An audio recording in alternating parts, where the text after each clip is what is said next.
हे friend, आज हम पनीर की सब्ज़ी बनाएंगे फ्राई। सबसे पहले मैंने यहाँ पे दही ले लिया है, थोड़ा सा नमक और थोड़ा सा मिर्च चिली फ्लेक्स,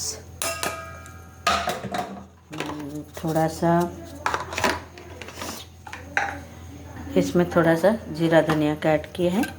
अब इसको अच्छा से हम करेंगे और कढ़ाई में मैंने तेल को गरम कर लिया है। अब देखिए इसमें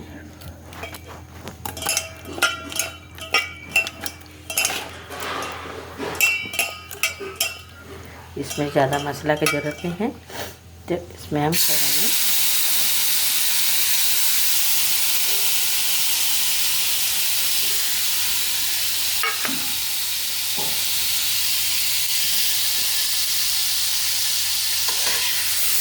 मेरा आप रेसिपी जानते हो ना, कम तेज मसाला से मैं बनाती हूँ हेल्दी डाइट रेसिपी। तो इसको हम पहले फ्राई कर लेंगे।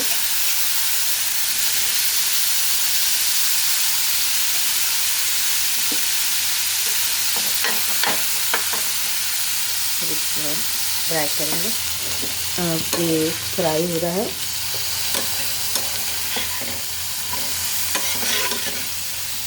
आप चाहे तो शैलो डीप फ्राई कर सकते हो, मैं शैलो फ्राई कर रही हूँ। रोटी के साथ, चावल के साथ अच्छा लगेगा। ये हेल्दी डाइट रेसिपी है जहाँ आपको मसाला तरीके जरूरत नहीं है। तो एक प्याज को मैंने बड़ा बड़ा कैसे काट लिया है। अब इसको अभी धीमी आंच में पकाएंगे।